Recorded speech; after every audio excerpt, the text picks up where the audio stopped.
Have you heard of flipped schools? Flipped schooling? No. I don't know about you, but that made so much sense to me logically. It also intimidated the heck out of me. This will not achieve its intended purpose unless individual family members, especially parents, vigorously act to increase family togetherness and one-on-one time. We know it works. Yes. So why aren't we doing that more? Welcome to Teaching Restored, where we get to talk about how to be the bestest teachers of the gospel ever. Ever, Julie. You said bestest. Bestest. The bestest ever. See, Well, it's now the new year, 2026, and let's make a New Year's resolution. I've never made New Year's resolutions actually real. Oh, you haven't? But let's pretend. No, I don't do it on the new year. I think like New Year for me, I do it at other times of the year, but it's not a New Year's resolution. Yeah, you're a goal setter, but not a New Year's resolution, jump on the bandwagon. Yeah, I'm a really poor goal setter, but it's not at New Year's when I pretend to do it. I pretend to do it at another time. Oh, okay, good. So you don't fake it while everybody else is faking it. Right. Exactly. Okay, this right. is good. Yeah, I fake it other times. That's all right. Yeah. It's all right. So bad. But our New Year's resolution is to be the bestest teachers ever. Ever. That's right. In the whole wide world. And we're going to start it off this way. Okay. That with this topic that I'm not telling you what it is yet, but this has been really hitting me lately. This is actually it's been a long time kind of coming and slowly gathering. And I'm like, oh, yep. It's been building up to this day right here. So let me ask you a question. And that would be, do you know what flipped school is, that term? Have you heard of flipped schools? Flipped schooling? No. So typically, almost always, what we see is when someone goes to school, the teacher lectures, they say, here's what you need to learn, you learn it. Here's some homework. You go home, you do the homework, you come back, you get graded on the homework. They teach you the next thing, gives you more homework, go home, do the homework, come back, right? It's like that. Flipped is exactly flipping those two. Basically, you go home, you learn it, you come to class and do the homework with the teacher there, able to say, all right, okay, let's do your worksheet, or let's do whatever this is. Let's do your homework all together and learn this together. And if you have any questions, I'm here. Great. All right, you did the homework, turn it in. You've now done it with my help. Go back, learn, and then come and let's do the homework. So that really the they have to kind of take their own accountability for learning at that point, right? But when they really need the help during the homework, that's where the teacher's there to help them through that. Like the experience when you're actually putting it into practical application. Exactly. Yeah, exactly. Isn't that what home-centered church supported is? Well, yes, absolutely. Like you're supposed to learn it at home and then when you get to church. But okay, so make the connection to how you would flip it. This is a really interesting, because it's almost like what I started to think about is in college, how you'll go to the lecture and then you'll have a lab, right? Mm-hmm, and I was thinking about how the lab is kind of like that. And so if you did the lecture online or you did the lecture at home, then you go to the lab. And so what if the church was the lab is kind of what I'm thinking in my head. Is that okay? That's a good way to look at it. Yeah. So in fact, we do home-centered, church-supported, flipped church every single week, and we don't even recognize it. I didn't even recognize it until yesterday in my Elders Quorum presidency meeting when I was talking about this concept for Elders Quorum lesson time itself. And one of my counselors brought this up. He said, well, don't we kind of do that? Or, I mean, when we prepare a sacrament meeting talk, don't we do that already? And I'm like, oh, we do, don't we? Because how many times you've heard this a million times. I've heard this a million times. You know, the person who gets the most out of it, it's the teacher, or it's the person giving the talk because they're preparing it, right? Right. That is the model of home-centered, church-supported, right? Yeah. That is the level I think they want us to get to, but we're not. To the point where we're doing the learning at home. Yes. And then coming and processing through how to put it into practical application. Yes. Wow. I mean, you said that about talks, but like, do we really do that? Like, don't we? I'm trying to think, well, with talks, but I'm thinking about like in Sunday school. Well, if I'm the teacher, don't I prepare all the stuff and I learn so much of it, and then I go and I only, get a quarter of it out. And we only talked about a quarter of it, but I learned so much more than what we actually talk about in class, or what I quote teach in class, right? So the learner is actually the preparer. Yes. Okay. So I was thinking about it. Wait, the learner is actually the preparer. What do you mean by that? The one who really learned the most was the person who prepared. Person who did the preparation. Yeah. So this is why it took me just a second to really catch on to what you're saying, because I was thinking about it from the perspective of the student. And what you're talking about is from the perspective of the person doing the preparation at home, right? Correct. Like you're talking about the teacher from the teacher's perspective. Correct. But you are thinking about it correctly. So I'm taking it just as a stepping stone to say what you're thinking. We do this already. We may not recognize it, but the person who prepares a sacrament meeting talk, the person who prepares a Sunday school lesson, right? Yeah, they're doing it. They're doing it. But like you said, from the learner's perspective, why aren't we going to that level on the preparation side and then coming and, I don't know, debrief? Let's call it debriefing for now. Debriefing. Or discussing practical application. Yes. Like discussing how to put it into practice, which is basically doing homework, right? Right. Okay, so what's so interesting about this is when you first started to say it and you described it in a school setting, I thought, wow, that's a little bit genius. And I started thinking about my daughter's AP class, for example. And in AP classes, that's the model. Like, because, they're preparing via College Board. And this is for her, she's like, the teacher doesn't even really teach us. And I'm like, well, what do you mean? She's not lecturing. She's not giving us any instruction. And it's throwing her for this major curveball. She's a freshman. And she's like, so I'm having to learn all of this on my own. And she's frustrated about it because she's having to flip the model in her mind and having to learn all of this on her own at home. And then when she goes to school, she's doing labs. She has the opportunity to ask questions. She has the opportunity to process through all of it. And so I was like thinking about how genius the model is. And it's a model of higher learning.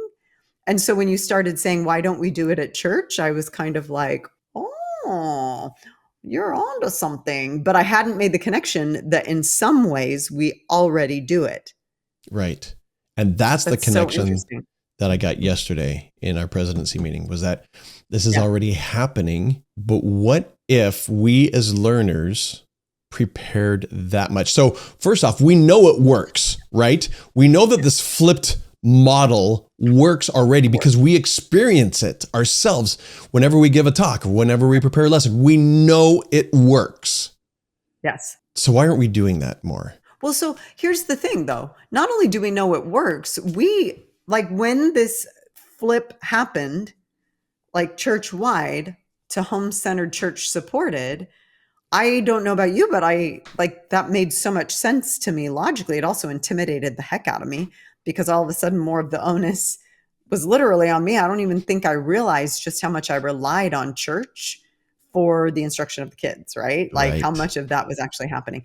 And so it feels like it was an inspired change that I imagine a lot of us probably support and have a testimony of.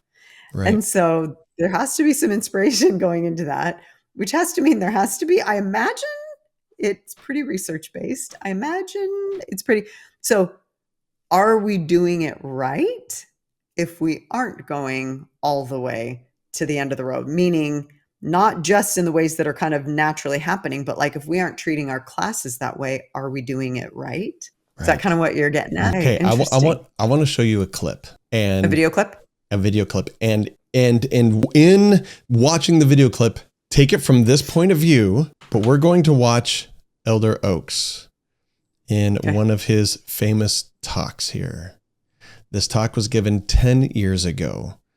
Oh, you know what? Oh, I didn't even check to make sure that the audio worked on this. So I might have to splice in the audio. So if you can't hear this, tell me, but I'm going to play this. Let's do this. But here is a caution for families. Suppose church leaders reduce the time required by church meetings and activities in order to increase the time available for families to be together. Okay. They did that, right? Yeah. When we went to our church, they did that. They said, we're going to reduce church time to allow you to spend more time studying the gospel as a family. Yeah. Okay. So they actually, 5 years later, whatever it is, 6 years later from this talk, they actually did that. So that's where we are today. Yeah. And then this will not achieve its intended purpose unless individual family members, especially parents, vigorously act to increase family togetherness and one-on-one time. Team sports and technology toys like video games and the internet are already winning away the time of our children and youth. Surfing the internet is not better than serving the Lord or strengthening the family. Have we fulfilled exactly his little prophecy? They give us extra time and we just filled it in with everything else. Oh, are you doing this episode for me specifically? Or me? I know. Oh boy. What year was that talk? 2015, October 2015. Yeah. And wasn't the change to 2-hour church like in 2019? 2020, 2021, I think, maybe. Okay. Holy cow. Yeah. Oh, and so he's saying, if we did give this to you, guess what would happen? And then they give it to us, and guess what happened? Yeah. I loved the word he used about vigorous, like that it's going to take vigorous. Didn't he say vigorous attention or something like that to actually be able to, I don't remember the exact phrasing, but when he said that word, I'm like, have I given it vigorous effort or attention or whatever it was? Oh my gosh. I know. Like I said, why do I feel chastised right now? Right. Oh my goodness. So not only and this is just kind of settling on me really. Yeah. When they turned it into, I hesitate saying they turned it into home-centered because it's always supposed to have been home-centered. It wasn't anything but that, right? When we started to call it, articulate the idea. When we articulated what it really is, what it really ought to be, and they gave us more time to do it, we didn't take advantage of it, or we didn't take advantage of it as much as we can. Or there are those listening right now who's saying, we did. Good for you. Awesome. I am proud of you. There are probably way more that haven't gone to that degree. And we probably should be a little bit more attentive and vigorous in our implementation. We did it like we do New Year's resolutions. We did it for a minute. We were so diligent at first. Sure. We were so good at the beginning. And then, oh, wow. Like that extra hour was literally supposed to be used to study the gospel as a family. Right. And then we let that slip away and we let other things get in the way. Wow. Okay. So let's watch another clip. Is it going to feel as bad? I don't know. We'll find out. No promises? We'll find out. No promises. This is Elder Bednar recently speaking. It's a BYU iPathway fireside chat kind of thing. It's something like that. Here we go. In the Doctrine and Covenants, it says that parents are to teach their children to understand the doctrine of Christ. Now, I don't want to sound like I'm giving a lecture, but most people misinterpret that. They think understand means mental comprehension, and that's not what it means in the scriptures. Pausing right there. he said most people think that to understand is a mental comprehension, right? And Mm-hmm. oftentimes when we teach, we want people to understand. So what do? We try to make them mentally comprehend what we are saying. Yeah. And that's kind of the tactic that we take when we are teaching. We want them to understand. So I'm going to give them the facts. I'm going to give them what they need so that they can understand. And what he's saying is that the scriptures, when the scriptures use understand, has a bit different definition. So I'll keep going here. The Lord says, apply thine heart to understanding, not the mind. That's assumed. But the mind alone is not enough. Apply thine heart to understanding. The definition of revelation is thoughts to the mind and feelings to the heart. When what we know in our mind is confirmed as true in our heart, that is the beginning of understanding. That's good. Okay. So if we know what comes in our mind is true with our heart, that is the beginning of understanding. Of understanding. Yeah. So wouldn't it make sense then for us to go home to learn and try to get it up in our noggin and have it confirmed in our heart, understand actually from our perspective, and then come and in class share that perspective. And oh my goodness, Julie, you're going to have a different perspective than I have.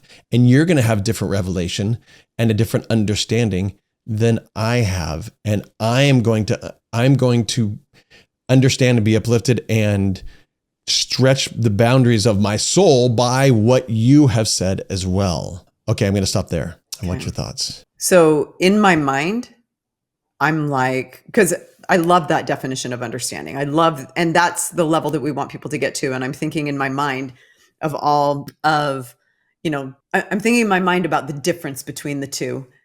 And what I can't help but think is, how do we inspire people to want to do that? Like, what would inspire me to want to come with that level of preparation to a class? And I'm a pretty self-motivated person. Like, I have a desire to study the gospel. I have a desire to understand it here and here. Like, I think about, and the way that I receive revelation, it's more obvious to me here. And then I'm like, oh, by the way, that thought came from the Spirit, and that's my connection. That's kind of the sequence for me. Mm-hmm. And I'm motivated to get there myself. But how do I even, I don't know. I don't know what would help me get to the point where I would do exactly that in preparation, or try and get to that level in preparation for, we're supposed to all be running through the same scripture, right? We're supposed to be studying the same thing and walking the same path with everybody else, so that we can have those types of experiences at home and then come and be uplifted by and enlightened as we share them with each other, but we're not. So what would motivate me? And that's the thoughts those are the thoughts going through my head. Okay. Before we get to that question, and I think that's the right question, I want to ask an intermediate question. Do we have the tools there so that if we were motivated to do it, we can jump on it and run with it? Yes. Give me some tools. I'm thinking about my scriptures. I'm thinking about the Gospel Library app. I'm thinking about is that kind of what you mean? There are video resources, the way that the scriptures are set up now, and the resources that are just in the scriptures in the Gospel Library app. And then we can add to that, gospel topics and taking a deeper dive. I'll tell you what I've been doing lately that's been really amazing is I used to use Bible Hub to look at some of the different translations. You can also go to ChatGPT and say, give me the ESV, the NSV, all the different translations of a specific verse. Or I can say, this word is intriguing to me. And I can say to one of the AI apps, tell me what the Latin root is. Tell me what the Hebrew definition is. Tell me and gain insights from that. And so that I've been doing a lot of that type of stuff, springboarding from the Gospel Library app. And I've discovered, even just this week, some of the features of the Gospel Library app in the scriptures that I didn't even know existed. Like there are so many, and I'm in it all the time. But there were things that I didn't even realize were there. And so yes, would be my answer to your question of, do we have the resources? For sure. 100%. Right. We You just would have agree to be with that? motivated to actually use them. And it's not hard to use them. And let me show you how easy it is.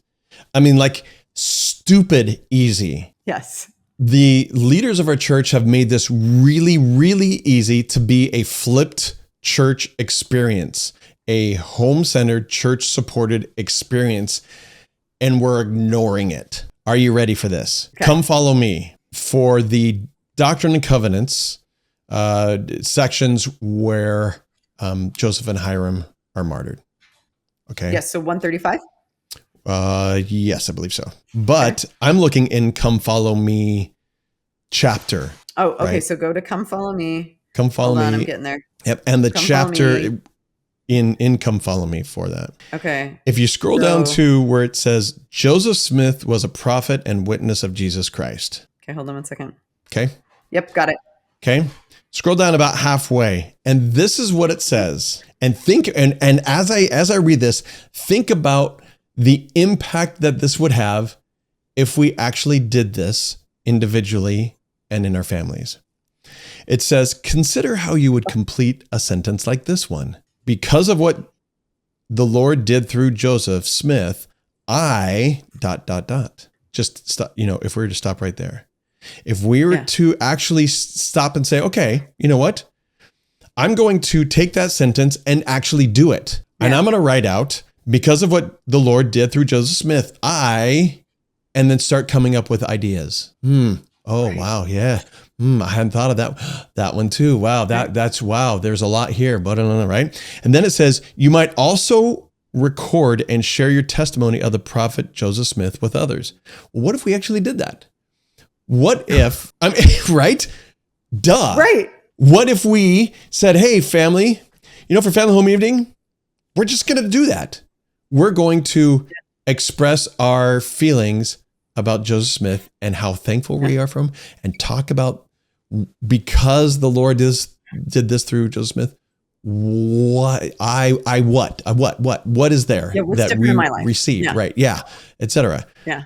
And then in that, you're bearing your testimony at the same time, right? Let's keep going though. Another way to learn about Joseph Smith's mission is to try writing a brief obituary or eulogy for him. Oh, what if I just sat down for 15 minutes and I wrote out my own Doctrine and Covenants 135? I was going to say, I would have a hard time not starting with Joseph Smith has done more, save Jesus Christ.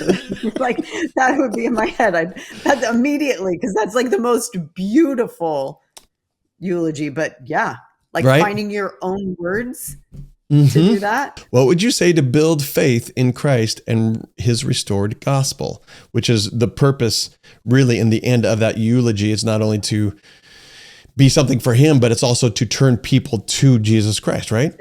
And we read 2/2 of 2 paragraphs, or 1/2 of 2 paragraphs, really, right? Yeah. And I haven't even gone into the rest of it. If we just did that much for that week, how much would we have learned and prepared to go into this lesson time during church and be prepared to share? I mean, how do we do this, Kev? Okay. So, but it comes, okay. So we have the tools, right? The tools are there. We have the tools. There's not an obstacle. There's nothing. There is not. There is not. Now. Except humanness. Motivation. Yes. Okay. There is a book by, I can't remember. I apologize, author. I've Benjamin Hardy. There we go. Benjamin Hardy. Okay. Benjamin Hardy has a book, and if I remember correctly, and I'm thinking this off the top of my head, it's and I read it. Good book. It's called, if I remember correctly, it's called Willpower Doesn't Work. Okay. Okay. And this is something that I believe in. I saw that title. I'm like, yeah, in. By the way, Benjamin Hardy is a member of the church.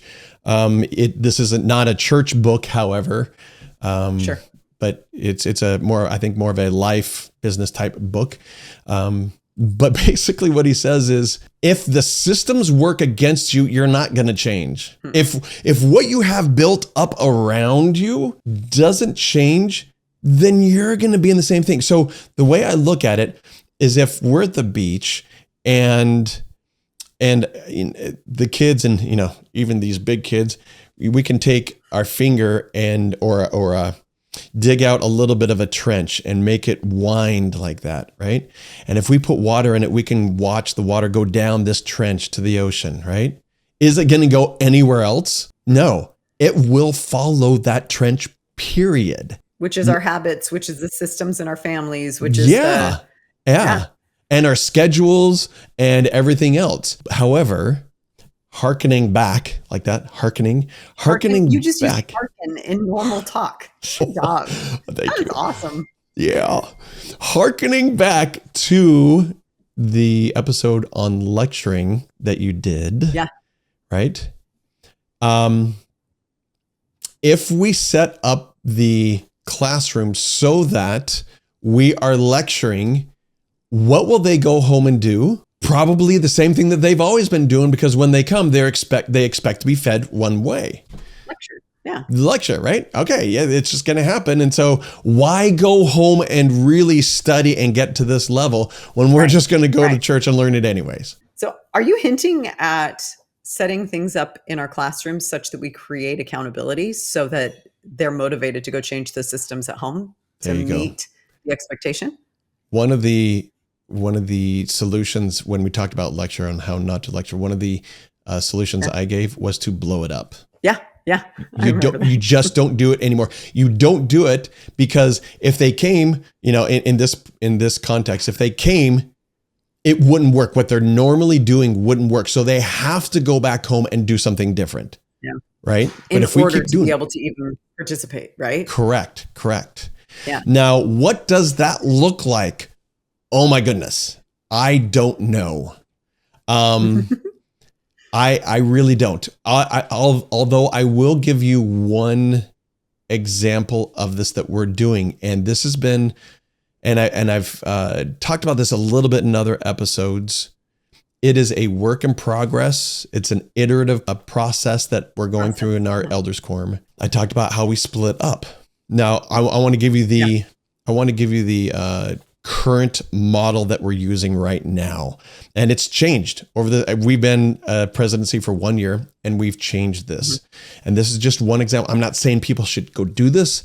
I'm not saying that this is the right way. I'm just saying that this is what we are doing right now to try to get to that point. Okay. So what happens is elders quorum, Relief Society, we're supposed to take a general conference talk and teach, quote, air quote, teach that. So I will pull out, or I'll work with one of my counselors to pull out 4 things that we individually as families or as a ward need to do better in, or can do better in, or improve upon. And then we create some questions out of that. We find the paragraph numbers that go along with that question. Right. And we bring it to the elders.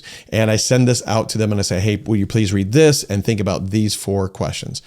Bring it to like as the teacher, you do that, or do you not have teacher? You don't have elders quorum teachers. I don't have elders quorum teachers. That's right. Okay.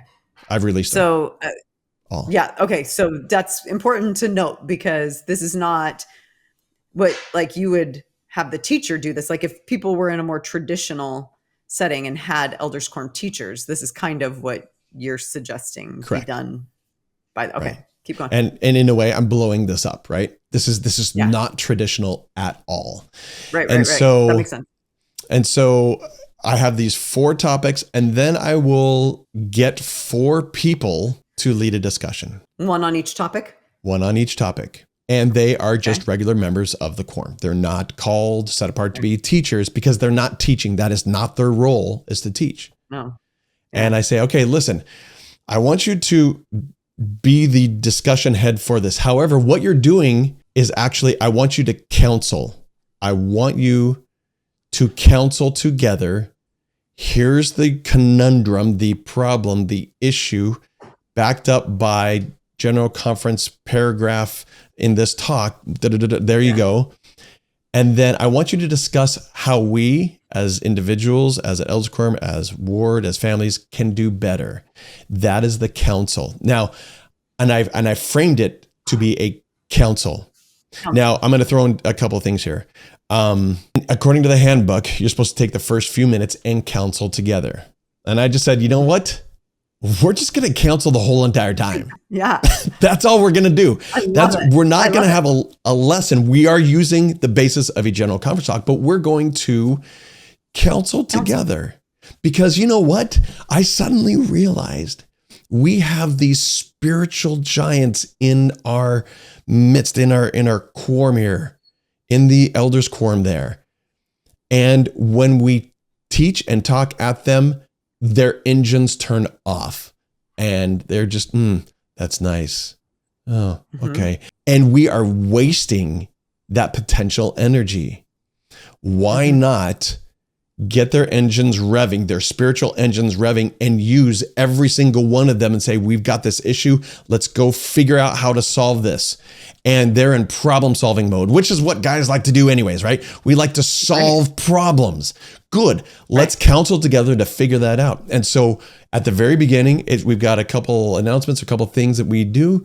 And then we say, okay, they're here, whatever group you want to go to, we're going to go meet in this other room, go meet over here.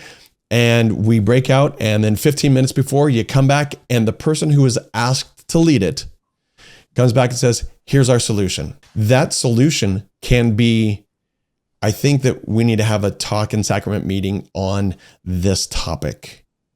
Great. And I said, and I'll say, great, I'll take that to the bishopric. For example, the first time we did this, one of the solutions, it was talking about temple and how to help people attend the temple more and more frequently, I would say.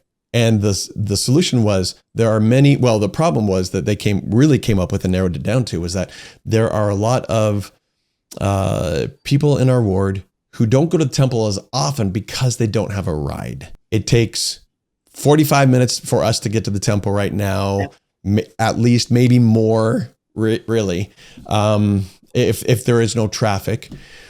And a lot of them don't want to drive at night, can't drive at night, right? Right. Wherein a lot of the other ones who can drive, that's when they're going because they're working during the day. So they can't go to the temple very often. So can we create like a ride board? Great point. Can we do something like, hey, I'm going to the temple, just throw it out there. And then someone says, hi, Sister so-and-so is going to the temple. Maybe I should just go with Sister so-and-so and say, hey, can I go with you? Great. Yeah. And they go together. And so I took that and I went to ward council. I said, here's the idea. And it just so happened that the Relief Society was talking about the exact same thing. Coincidentally, that same hour that we were, and brought another similar situation, right? And so we did this again, and ideas came out of it. And some of it is for the bishopric, some of it's for the elders quorum, some of it's for ward council, some of it's maybe a message we can get out to all of the families. I mean, lots of different things that we could possibly do, but all of a sudden we're starting to come up with these solutions and things that can make things better instead of just, and so we're applying our hearts to understanding and doing something about it. Now, will this really work in the end? I don't know. So far, it's going well, and I'm really excited about it. Like, even as you're describing it, that would be the type of environment I would feel really motivated to come and be part of, because I love problem solving. It's my favorite. Here's a question. Because you described, when you first said it, I thought you were having these 4 questions and that you were tackling them as a group with 4 different people leading, but you actually have the groups separate out. Yeah. Each one solves a problem, so to speak. Correct. And then you come back together. So do people choose which group they're most interested in, which problem they're most interested in talking about? Yeah. Interesting. Yep. Do you have locations? Like, do you have to have separate locations? Can you do it in the same room? We tried that, and that doesn't work very well because we were in the chapel and it just is too noisy. And a lot of people with not good hearing can't hear it because there's just too much, Yeah. background noise. And so we have in our gym, we have 3 overflows that aren't being used. So one in the chapel, 3 more let's use the overflows. Yep. So they can move the chairs around and make a tight knit group there. Right. So that's one of the problems we had to overcome because it wasn't working all in the same one. So there are little problems that we've said, oh, that doesn't work. What if we tried that? No, that didn't work. Let's try this. Right. Now, are people just not reading and coming to Elders Quorum and just being part of it? Yeah, absolutely. Yeah. Sure. But think about what's happening still. Think about even if you don't do any preparing, and I realize that the point of what you're talking about today has more to do with how can we motivate people to want to come prepared. But I think you would be more motivated to want to contribute if you knew that that's what was going to be happening each week. Right. Right. And even if you my can't hope. prepare one week, you don't have to feel like crud. You just think, man, okay, I really am going to try and get on it earlier this week. And right. Yeah, that's really, really intriguing to me. And I'm thinking about it in light of some of the other obstacles that we have, for example, I've heard different Relief Society presidents talk about how it's difficult to get people who have been teaching for a while to do something other than lecture, right? And as we were talking about this a few weeks ago, I started thinking about, well, what are some ways that you could blow it up, so to speak, per your suggestion? Hadn't even crossed my mind. You literally reframe the entire thing when you call it a counsel. And then when it's a counsel, every person is accountable for participating. Like you are the member of a council, and it reframes your role and responsibility completely. Yes. Yes. And getting rid of all the teachers. I had never thought of blowing it up in that way. Yeah. How do you stop lecturing? You really saw the teachers. Yeah. It's brilliant. No more lecturing. I think it's brilliant. Right there, right? Right. Now, a side benefit from this that I found that I'm really excited about is that I, being Elders Quorum president, am part of a council with my presidency. Then I go to ward council and I'm a part of council there. There are a lot of people in the ward that aren't a part of a council and maybe have never been. Everyone gets to be a part of a council. Yeah. Every other week and Everyone see gets what to a have that council. experience. Yes. And see what it's like. And then even lead one, which is an interesting thing because when we get together, some people still take it as, hey, let's just share happy thoughts, not solve a problem, but here, the Book of Mormon and this and this and this and Jesus and da-na-na-na-na-na-na. Did that get us anywhere closer to solving the problem? No, it's just a good thought. No. That's not what we're looking for. And then because I've watched this in these councils where the leaders, someone will kind of just go off on not on a tangent almost, but pretty much a tangent. They're just talking about good things. And they say, okay, but what is our solution? How do we, and they're refocusing it into a solution-based council. And they all get an experience for what that is. And I think that's fabulous to understand how a council works and to be a part of one every other week. It's interesting because you're talking about this and I'm thinking about how often councils aren't we're taught to counsel together. We know that there's power in that. We know, that even I was just thinking about the reading in section 136 about how after Joseph Smith passed, there was something really cool that I hadn't really thought through. And it's the fact that when he sent all of the missionaries over to England, he sent them as a quorum, basically, right? Like it was, and they were to function in that capacity as a quorum while they were over there teaching. I don't know if quorum's the right word or because it was like an apostolic group. It was a group of apostles, I think. And so when he sent them there, that literally ended up being their training so that when he passed, they already had practiced functioning as, I'm calling it a quorum for purposes. And so when I'm thinking about, being part of a stake council, being part of a ward council, you go into that and sometimes it's not done well because you don't end with solutions. You just discuss and then blah, blah, blah.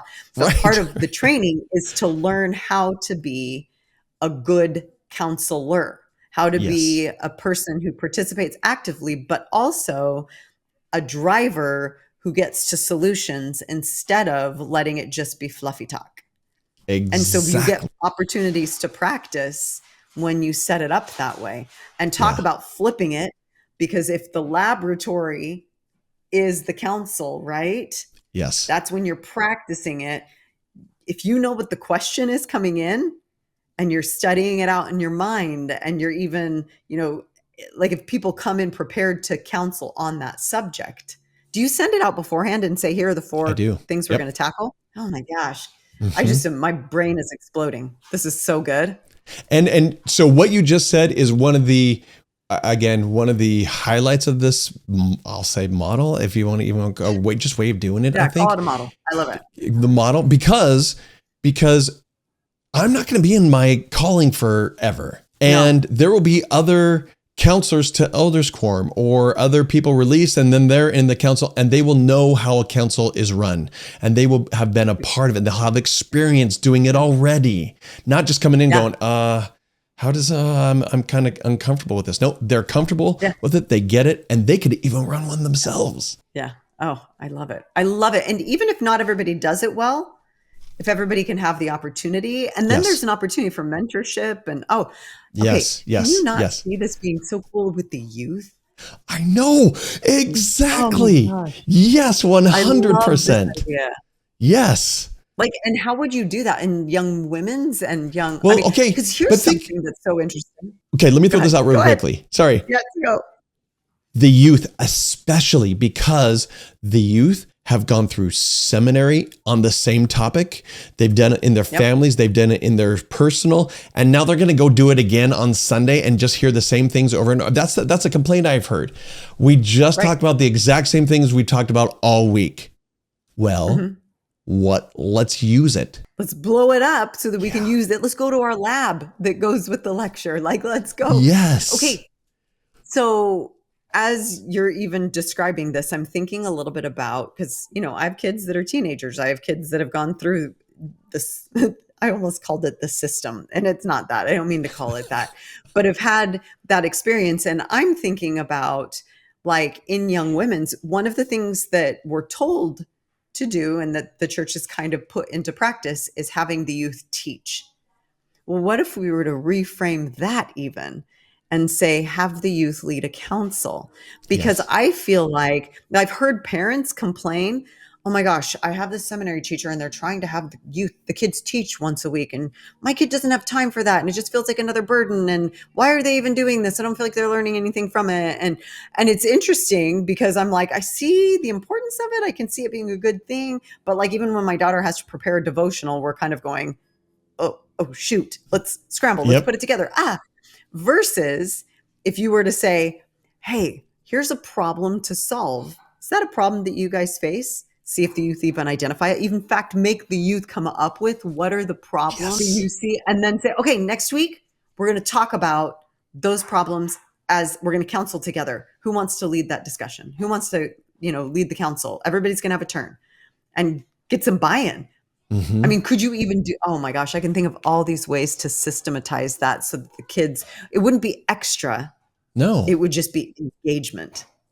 And especially if the question is something that hits them and they're like, yeah, I'm totally invested in that question. Right. I really want to solve this problem because this is hitting me, and I want to see what others are thinking, and get some adults and youth to get their brains on this, because this is really hard and I need some help in this. Yeah. So I'm invested in it. We have a fifth Sunday coming up, and I'm like, oh, I wonder, because we don't have a plan for the youth yet. And Todd was saying something about, the youth. Oh, I wonder if we could. Oh, okay, I'm getting all kinds of ideas right now. This is so exciting. Okay, here is the creme de la creme on top. I'm ready. Cherry on top. The cherry. I hate cherries. Okay. Yeah, I'm not a fan of cherries either. No, I want the whipped cream. I like the whipped cream. I don't like, when you go to Chick-fil-A and they have the cherry on top. I throw those out. No. But like a cherry pie, I like cherry pies though. But like, Liam will take it and he'll tie a little knot with it and think he's cool. Yeah. I can't do anything. That's impressive. I throw it away. Yeah. No, we don't want to talk about that. Whipped cream. So that's not what with I'm the whipped cream on top. Yes, here you go. We do our counsels. We leave. We come back 2 weeks later. And I said, by the way, I want you to know, I took your idea to the ward council and they loved it. And here's how we're implementing it. Or I took it to the bishopric. Yes, they were thinking the same kind of thing. They actually want to take it and modify it like this. And they'd like a couple of your help, the couple of ideas, people here to, throw in their ideas who are really invested in that question. Are any of you willing to talk with a member of the bishopric about this and brainstorm some ideas with that as well? Oh my goodness. Then they see that it's actually working, that it's actually making change and that things are improving. And oh my goodness, I get to be a part of that. Not just from the top down, the bishop and the leadership and the ward council, they're doing things in the ward, but we from the bottom up, we're actually able to make change too. Oh yeah. Yeah. I mean, it makes it sound hierarchical, and I hate to think of the church that way, but I think it's involvement. When you have involvement from people, Yes. you have commitment. And so even I think, again, especially with the youth, right? If the youth feel like they have a voice, like they can make a difference, like somebody gives a rip, they're not just coming and like the download. Yes. Fill me with information so I am not naughty. Fill it, like they kind of have this perception that it's like we're just trying to, feed them. And no, like what they can do is they process and have ideas and want to modify things to work better for them, that they actually could have an influence on all of that. And what bishop would not be thrilled to have the youth engaged in that way? Right. Or to take it even further than just the youth, for the women of the ward or for the men of the ward to identify something and say, hey, we've thought of a solution. Can we go do this? Yes, go do it. Great. I haven't had time to get to that because it's just me. And how am I going to try to, do I do a calling on this or whatever? Just go do it. Get it done. Great. We're going to go do it. I am really excited about this latest iteration and where this could go. It's not, I'll say this, it's not comfortable for everyone. This is new. There are people who there have been people who said, I hated it at first, but now I'm really starting to get into it and I like it. There are others who said, I still wish I could just teach. They may be a good teacher themselves in I'll call it, quote, the old style, but I wish we could just have someone teach us. And they're still of that thought, but I want those engines purring. I want to use them. They're there sitting there for an hour. Why not use those spiritual engines? What's so interesting? I was just thinking about this. So there have been a few times in my life where I've been asked to be the moderator for something, right? So my job is not to be the person with any of the information. My job is to moderate a discussion, like a panel or something like that. I love it because literally my job is to be a sponge. It's to restate what I hear people saying. It's to try and help draw some connections. It is so fun because you just get to like hear and learn and assimilate and blah, blah, blah. It's so awesome. And so that literally is what we're encouraging people. Yeah. Instead of being a teacher, you are, as a council leader, kind of a moderator of a panel discussion. I mean, I know that sounds a little bit weird, but it's really fun. It is. It's a lot of fun. And think about this. Preparing a lesson, that takes a lot of time. If I just said, hey, would you please read this talk? Think about this question and how to solve this problem, and you'll lead a discussion on it. They read it, they think about it, they pray about it.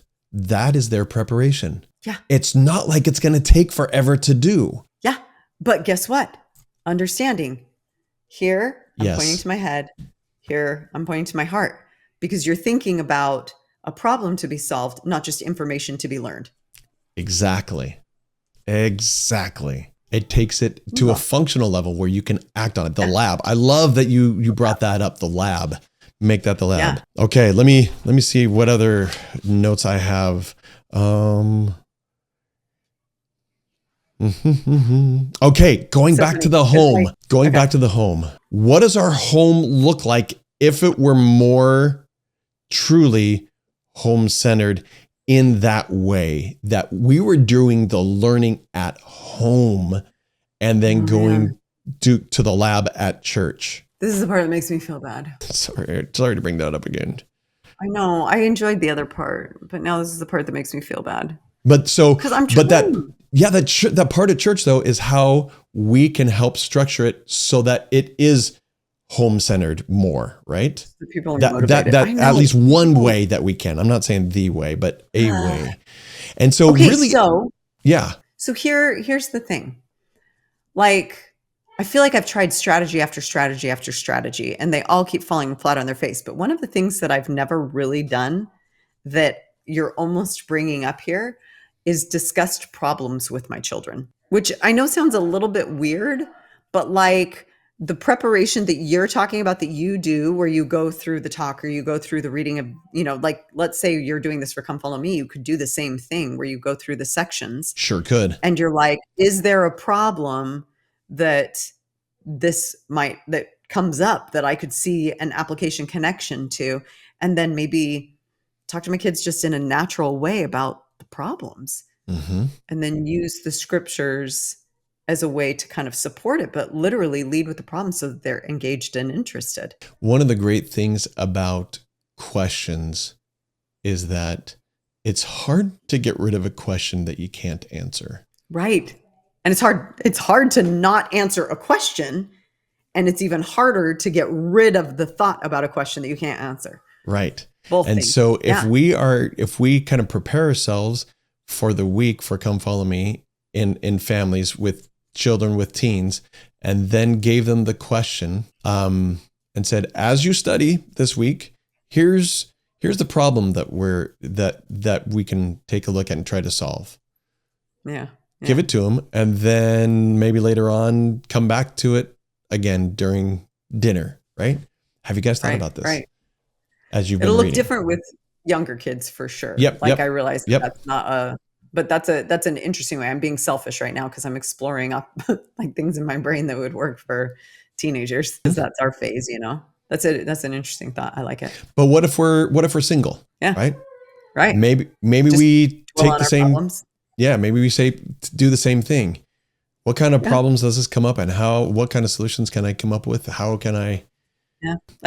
It's hard. I mean, it's an interesting way to do it. It's also a challenging way to do it. But one of the things that you kind of brought up, and I'm guilty of this, is that oftentimes we'll take some of the resources and we'll just read through them. Right. And think, oh, that's great. But that if we were to really apply and take the suggestions and answer the questions and think through some of that, I wonder, these are clearly inspired in terms of how they're written. I am so impressed with the writing in these manuals. Yes, I am too. It blows me away week after week. And so we take it for granted. Let's lean in. Yeah. Right. I love that.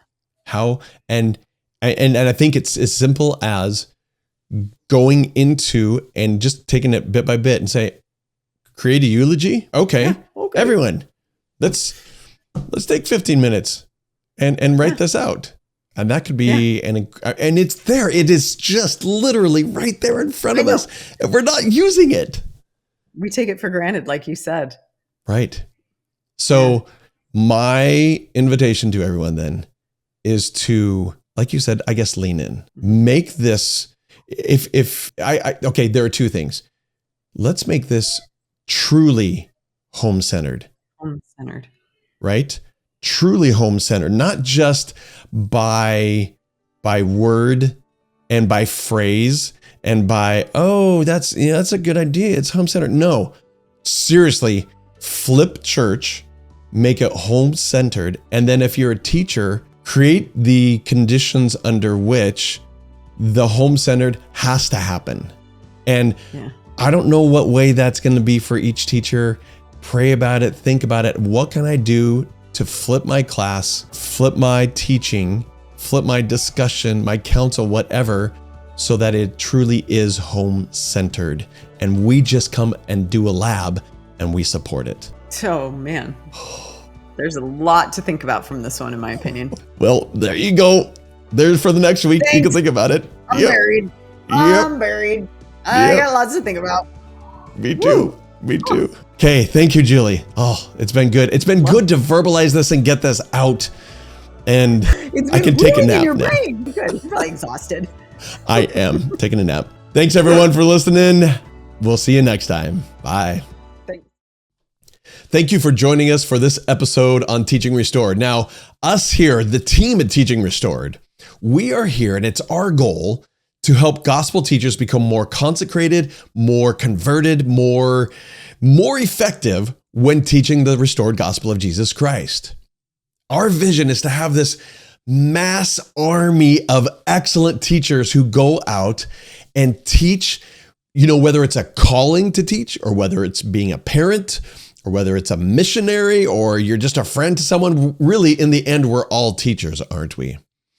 The more we can help each other become better teachers, we're all teaching each other. I can see this great army going forward and laying the foundation for the second coming and helping more and more people accept the gospel of Jesus Christ deeper and deeper in our hearts. That's what our goal is. That's what kind of our vision is.